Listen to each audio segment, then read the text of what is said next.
কিন্তু বোঝে না, কারণ সে হলো বিয়াক্কিল। আবার কিছু ব্যক্তি আছে একটু ইশারা দিলেই বোঝে। একটা কসমেটিক দোকানে একটা সোনামুখী শুই না থাকলে দোকানটা খালি। তাই আপনি যে প্রশ্ন করেছেন হাসরের মাঠে 4টা পতাকা থাকবে, আমি 4 জন খলিফার কথা বলেছি, কোরআন থেকে 4টা সূরার কথা বলেছি, এবং কি পাক পাঞ্জাতনের 5 জনের কথাও বলেছি। জবাবটা 2 ভাবে দিয়েছি। এরপরেও যদি এখানে একটা অপূর্ণতা থাকে আমি বলবো আমি এটারে মাখামাখি করে জগা খিচুড়ি না বানাইয়া এর চেয়ে বরং ভালো উত্তরটা আপনি দিয়ে দিন। ঠিক আছে না? তাইলে শুদ্ধটা পাওয়া যায়। এবার আমি যদি আপনার মতো আবার এটা একটু কষ্ট লাগে সময় নষ্ট, তাহলে তো হইল না। না হয়েছে তো ঠিক আছে, একটা গান করি। ওই কিছু কিছু ছেলে আছে না একটু বেশি সরল, তো বিয়ে করতে গেছে, আমি তো কিছুই কই নাই, খালি বিয়ের কথা কইছি।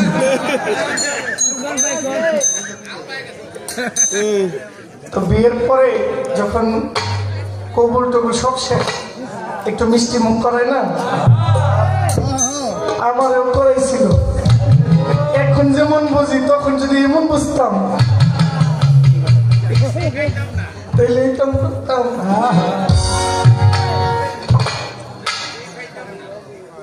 শ্বশুরে আইছে জামাই,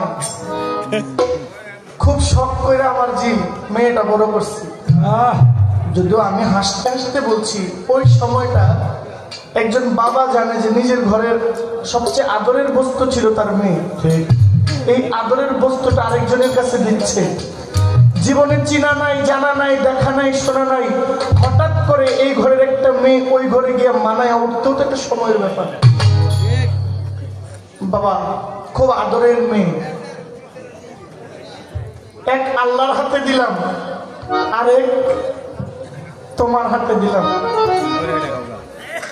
তো আমরা আপার মতো একটু সরল মানুষ আছে না, উনি তো বিপরীত লিঙ্গের, মানে পুরুষ লিঙ্গের, বেশি সরল যারা। আব্বা জান যে কি করবে, আপনি এত শখ করে আপনার মেয়ে আমার হাতে দিচ্ছেন, আপনার মেয়ে কি আমার ভাই, আমার মেয়ে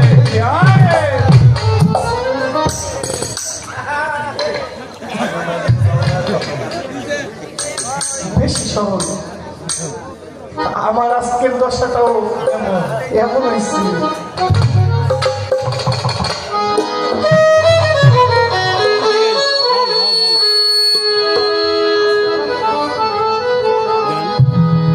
খাতুন জান্নাত মাগো, খাতুন জান্নাত মাগো, ফাতেমা আমার, এই বিশ্ব জগৎ মাগো করিবেন উদ্ধার, এই বিশ্ব জগৎ মাগো করিবেন উদ্ধার। খাতুন জান্নাত মাগো, খাতুন জান্নাত মাগো, ফাতেমা আমার, এই বিশ্ব জগৎ মাগো করিবেন উদ্ধার, এই বিশ্ব জগৎ মাগো করিবেন উদ্ধার।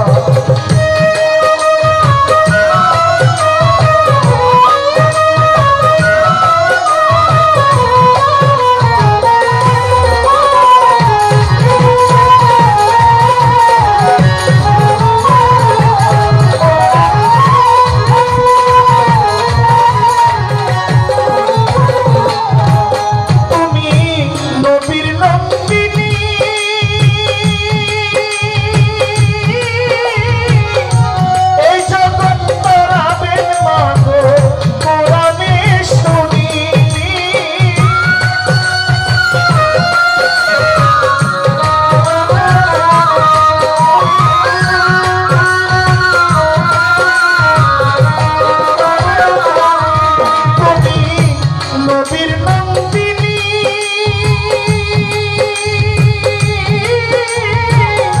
এই জগৎ তারাবেন মাগো পুরাণে শুনি পাপি তাপি পারের বেলা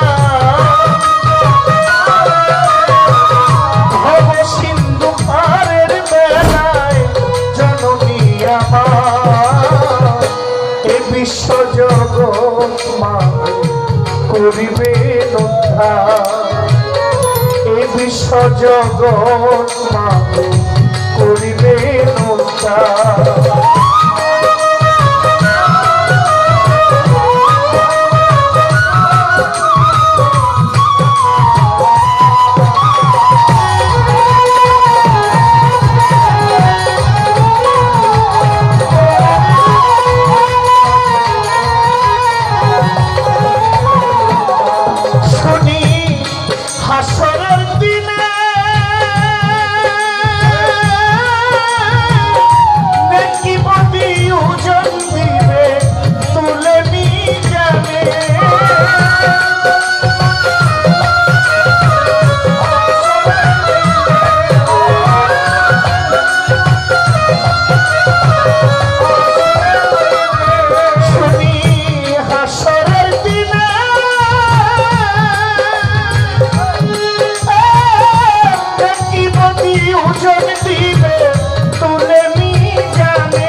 এ বিশ্ব জগৎ মাগো করিবে উদ্ধার এই বিশ্ব জগৎ মাগো করিবে উদ্ধার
এই বিশ্ব জগৎ মাগো করিবে উদ্ধার এই বিশ্ব জগৎ মাগো করিবে উদ্ধার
দুধের ঋতু এই বিশ্ব জগৎ করিবে উদ্ধার, এই বিশ্ব জগৎ মাগো করিবে উদ্ধার। খাতুনে জান্নাত মাগো,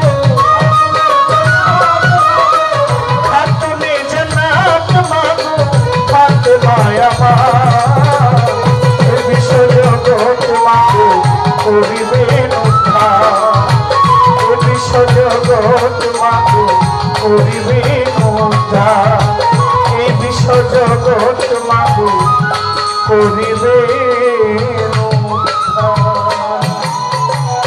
কিন্তু বুঝে না, কারণ সে হলো বিয়াক্কিল। আবার কিছু ব্যক্তি আছে একটু ইশারা দিলেই বুঝে।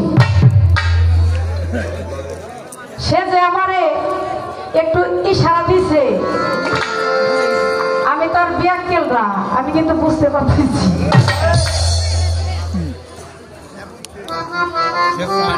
আসলে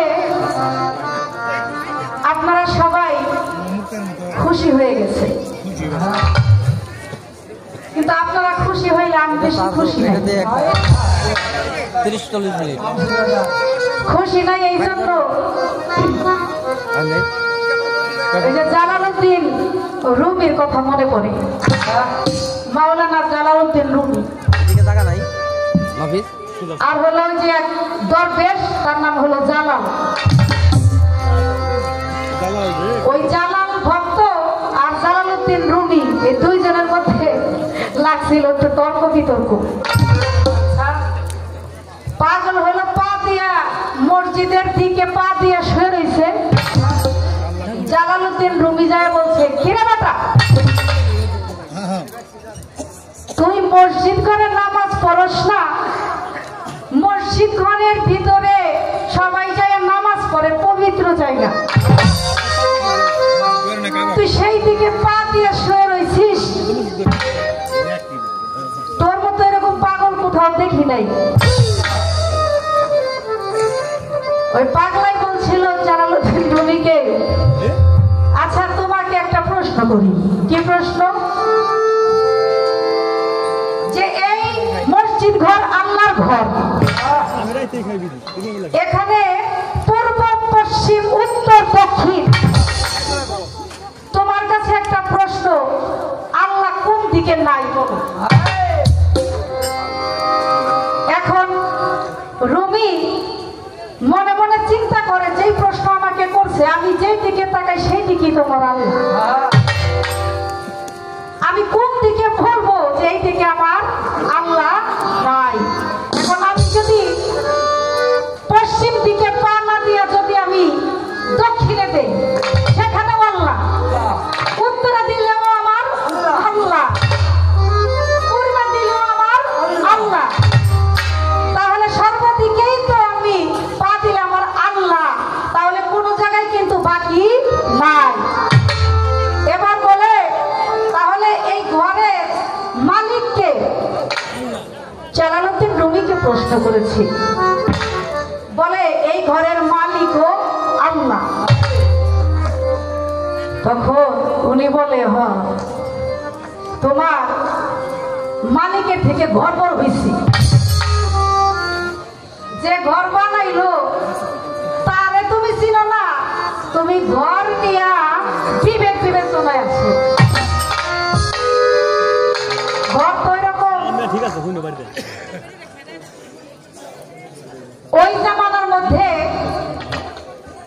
সেখানেও কিন্তু আল্লাহর সাথে পাল্লা পাল্লি করে সূরা ফিলে তার প্রমাণ আছে যে বাদশা আব্রাহাম সে কিন্তু কাবা ঘর বানিয়েছিল, সেখানে জানি নামাজ পড়ে, সেটাও কিন্তু কাবা ঘর, সেখানেও কিন্তু নামাজের ঘর। উনি এই কথাটাই বোঝাইছেন যে আল্লাহর চাইতে কি তোমার ঘরই বড় হইল? তুমি আল্লাহ খেদমত করো না, আল্লাহর কথাই সন্তুষ্ট না, আল্লাহরই কথা তোর খবর নাই, ঘর বড়। আমার জহির বাংলা ভাই আমাকে প্রশ্ন করে মানে বোঝাইতেছেন সবাইকে, শিরিন দেওয়ান যে জবাবটা দিল, শিরিন দেওয়ানের কাছ থেকে আরো কিছু আশা করি। আমি সৃষ্টি থেকে জবাব দিছি, এই জবাবে জহির পাগলা ভাইয়ের পোষায় নাই। খেয়াল করছেন আপনারা? এখন যদি আমি বলি এই দুনিয়াবি খোয়াজ খিজির, ওনার নাম তো আপনারা শুনেছেন, তিনিও কিন্তু এই পৃথিবী কিয়ামত হওয়ার পরেও তিনি আড়াইটির বাদশাগিরি করবে। এদিকে আরেকজন সৃষ্টি থেকে আমি যার কথাটা বলে জবাবটা করেছিলাম, এটা কিন্তু কোরআন কথা, ঠিক কিনা বলে? এখন আমি কোরআন থেকে, সৃষ্টি জগৎ থেকে জবাব দিছি, এই কথাটা তিনি না বললেও পারত। সে বলতেছে আপা আপনি কি আমার প্রশ্নটা শোনেননি? হয়তোবা আমি সৃষ্টি থেকে জবাব দিছি, এখন কত জনেরই তো এইরকম জান কবজ করা যাবে না। এখন আপনি যদি এইরকম নির্ধারণ করে বলতেন যে আপা আসলে এই দুনিয়ার মধ্যে এমন একটা ইতিহাস হয়েছে যে এমন একটা ব্যক্তি, কোন একটা ব্যক্তির দোয়াতে সে জীবিত থাকবে, তাকে কেউ জান কবজ করতে পারবে না। প্রশ্নটা যদি এইভাবে করা হইতো তাহলে হয়তোবা আমি বুঝতে পারতাম যে আমার দুনিয়াবি কারো কথা জিজ্ঞেস করতেছে। আমার ভাই যে কথা জিজ্ঞাসা করেছে সেটা হচ্ছে এই দুনিয়ার মধ্যে, সে হচ্ছে বড় পীর আব্দুল কাদের জিলানীর একটা ঘটনা। বড় পীর আব্দুল কাদের জিলানী রাস্তা দিয়ে চলে যায়, সেখানে অনেক কবর দেখা যায়। উনি হেঁটে যাচ্ছে, হঠাৎ চেয়ে দেখে কবর থেকে একটা ব্যক্তি জিন্দা হইয়া আমার বড় পীর আব্দুল কাদের জিলানীকে সালাম দিতেছে। অনেক কবরের মাঝেও তিনি একটা কবর থেকে যিনি জীবিত হলেন, এই জীবিত হলেন আমার বড় পীর আব্দুল কাদের জিলানীর পদ স্পর্শে ওনার সেই মৃত ব্যক্তির পুনরায় উনি জীবন ফিরে পেয়েছিলেন। তো উনি আমার বড় পীরকে সেই দিন প্রশ্ন করেছিলেন, হুজুর আজকে থেকে আমি 700 বছর আগে মারা গেছি, তো আমি আজ পর্যন্ত জীবিত হয়ে কথা বলতে পারি নাই, তো আপনি যদি আমাকে একটু দোয়া করতেন তাহলে আমি দুনিয়ার যে একটা স্বাদ, এটা আমি জীবিত হইলে দুনিয়ার স্বাদরা আমি বুঝি, কিন্তু মরে গেলে এই দুনিয়ার স্বাদরা আমি আর নিতে পারি না। তাই আমি যেহেতু মরেই গিয়েছিলাম, তাহলে আমি আর এখন যে জীবিত হয়েছি আমি আর বাঁচতে, মানে আমি আর মরতে চাই না। ভাই উল্টা কথা কোনটা?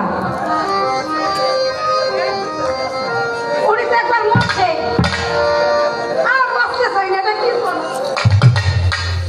বুঝতে পারে না, বুঝতে পারে না, উল্টা কোন? আপনি এমন দোয়া করেন আমি আর কোনদিন মরতে চাই না।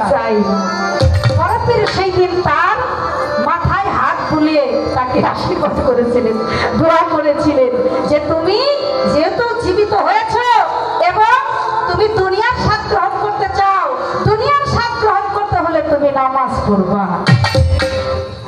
তখন বলেছিল হ্যাঁ আমি দুনিয়ার স্বাদ গ্রহণ করার জন্য নামাজ রোজা সবকিছুই আমি করব।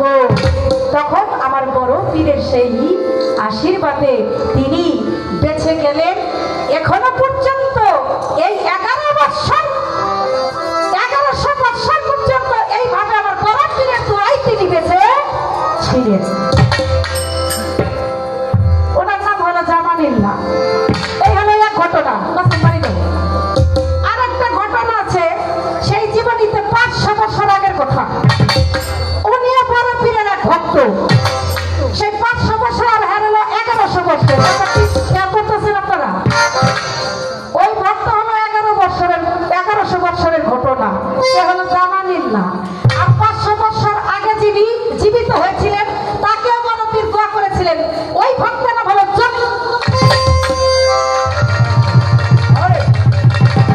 এখন এই দুনিয়া ভৈরা খালি দোয়া করছে, আর এক একজনের মরণ হয় নাই।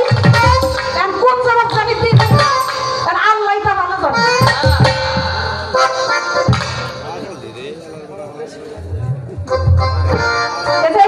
এই জন্য তো সমস্যা। আপনি যদি একটু খোদাই করে প্রশ্ন প্রশ্নটা আপনি স্পষ্ট ভাবে করতেন কি ভাই, কি কথা ঠিক আছে কিনা? কতজনই পয়সা থাকবো, আবার মুসা নদীর জান কবজ করতে হইয়া আজরাইল চোখ খায়। ও ভাই ভাই, কথা বলে কথার শেষ আছে। সৃষ্টি থেকে পোলাও মাছ দিছি তার ভালো লাগে নাই, পোলাও মাংস দিছি তার ভালো লাগে নাই, হ্যাঁ খাইব খিচুড়ি।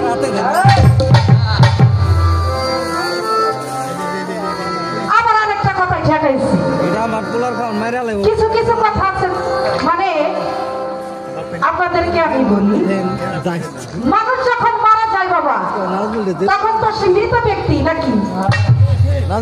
আচ্ছা, মৃত ব্যক্তি যখন মৃত হয়ে যায় তখন তো তাকে কবরে শোয়ানো হয়, কি বলে? আমি তো তার প্রশ্নটা বুঝেছি যে মৃত ব্যক্তিকে তিনটি কথা জিজ্ঞাসা করা হবে। এখন কবরে যখন শোয়ানো হয় তখন কি কি সে জেতা থাকে? এ বিপ্লব ভাই, জহির বাংলা ভাই কয় কি? কবরেই তো জিজ্ঞাসা করে মন কি নাকি ফেরেশতা যাইয়া, এ তোমার দিন কি, এ তোমার রব কে, তোমার নবী কে, কি বাবা? আবার বাড়ির চোখে মাথা করে ঢুকবো সিনার ভিতরে। কবরে যাকে শোয়ানো হয় সে মৃত ব্যক্তি। আবার যদি আপনি বলেন যে দুনিয়ার মধ্যে যখন মরণ হয় একজন মৌলবী যাইয়া তারা তিনটা কথা বলে, এরকমও কিন্তু আছে। এখন কথা তো শেষ নাই, ছোট্ট একটা কথাও আছে, যে যেভাবে বুঝেন। আসলে কি সোনামুখী দোকানে, সরি কসমেটিক্স দোকানে যদি একটা সোনামুখী সই না থাকে তাতে কিন্তু দোকানের কোনো ইজ্জত যায় না। পূর্বেই কিন্তু আমি বলেছি কথার শেষ নাই, বলার শেষ নাই। এখন আর এক মৃত্যু ব্যক্তি যারা দুনিয়ায় মরে তাদের কর্মের মধ্যে একটা শব্দ আসে, আসসালামু আলাইকুম ইয়া আমি। কোন জায়গার পায়জার মধ্যে কোন জায়গা দিয়ে ঢোকাইতেছে যে যেভাবে বুঝে আর কি, কি বলে? এই শব্দ কিন্তু তার কর্মে দেওয়া হয়। আসসালামু আলাইকুম ইয়া আমি। এখন কবরে যাকে শোয়ানো হয় সেও কিন্তু মৃত, কি তাকেও তিনটি প্রশ্ন করা হয়। তাহলে দুই ভাবে সিঁড়ি দেওয়ানোর জবাব হয়েছে। আসলে গারুত্ব গ্রন্থ ফিরন্ত না করলেও পারতেন।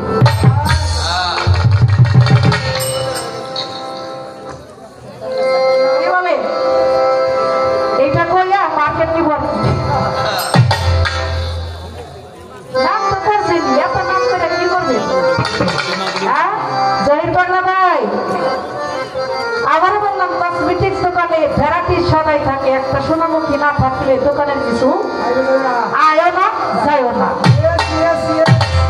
কিছু ছোট্ট বইয়ের মধ্যে দেখবেন দাম হলো মাত্র 10 টাকা। তার মধ্যে এমন একটা কথা আছে যেই কথাটা আপনার মনে আছে, আপনি জানেনও, কিন্তু তারপরেও অনেক কায়দা কৌশলে এমন একটা পরিস্থিতি দ্বারা এমন একটা প্রশ্ন এসে পড়ে আপনি নিজেই ওই কথাটা স্মরণ করতে পারবেন না যে আসলে ওই কথাটা তো নাকি, ঠিক আছে কিনা ভাই?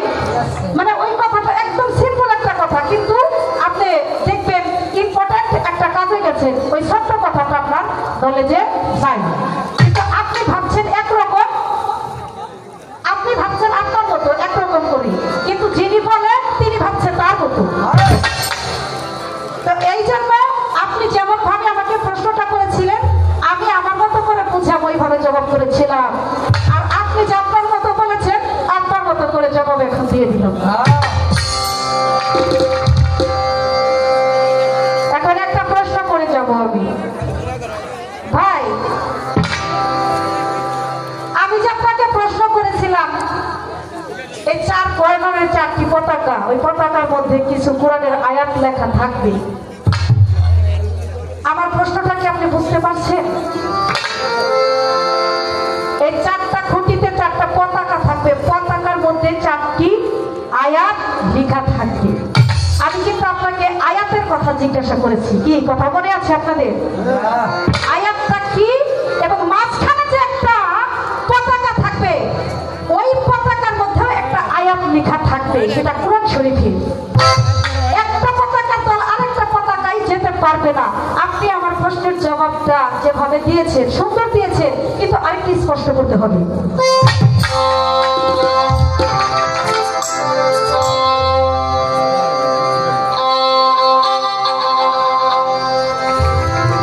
আমি জিজ্ঞেস করেছি আয়াতের কথা, আমি কোনো ব্যক্তির নাম জিজ্ঞাসা করিনি যে চার জায়গায় চারজন ব্যক্তির নাম কি কি, এটা জিজ্ঞেস করছি? এটা কিন্তু জিজ্ঞেস করিনি। পতাকার মধ্যে কি লেখা আছে আপনি তাই বলবেন।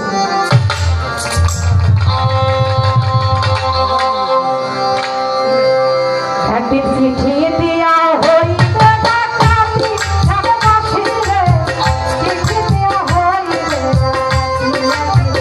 চিঠি দিয়া হইবে ডাকাতি, ঢাকাবাসী রে, চিঠি দিয়া হইবে ডাকাতি। চিঠি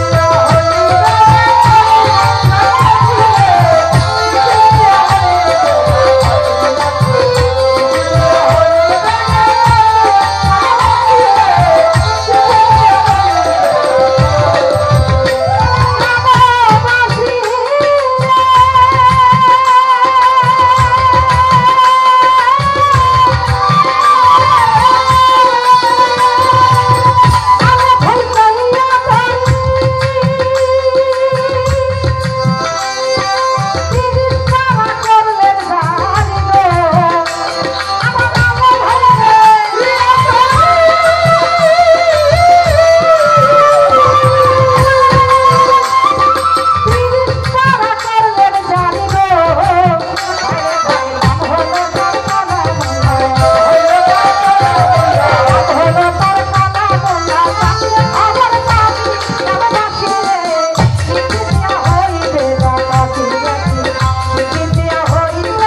একদম ছোট করার জন্য।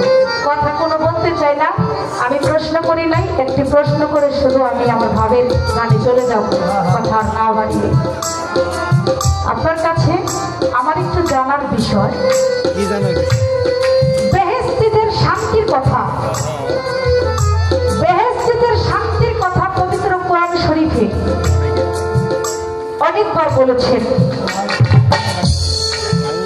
আমি জানবো বেহেশতীদের জন্য সুশান্তির ব্যবস্থা থাকবে, সেখানে পেয়ারা থাকবে, সেখানে খাট থাকবে, সেখানে খাবারও দেওয়া হবে। শুধু আমার এতটুকুই জানার বিষয়, খাটটা কিসের থাকবে, পেয়ারাটা কিসের থাকবে, কি দিয়ে তৈরি থাকবে, খাবারটা যে দেওয়া হবে সেই খাবারটা কি খাবার দেওয়া হবে, যেই খাবারটা দুনিয়ার কোনো খাবারের সাথে মিল করা, এই আমার একটু জানার বিষয়। কারণ ঝামেলা বাজাইলে ঝামেলার শেষ নাই। কি ভাই, দুইজনে গান গাইতে আসছি, জানলে জানার শেষ নাই, বললে বলার শেষ নাই। মূল কথায় আসি, যেন মানুষের একটু মানে জ্ঞান বাড়ে, শুনলে যেন কাজে আসে। আর এই যে শান্তির কথাটা বলা হয়েছে, এটা আসলে এই শান্তির প্রকারটা কি, এতটুকুই আমার জানা।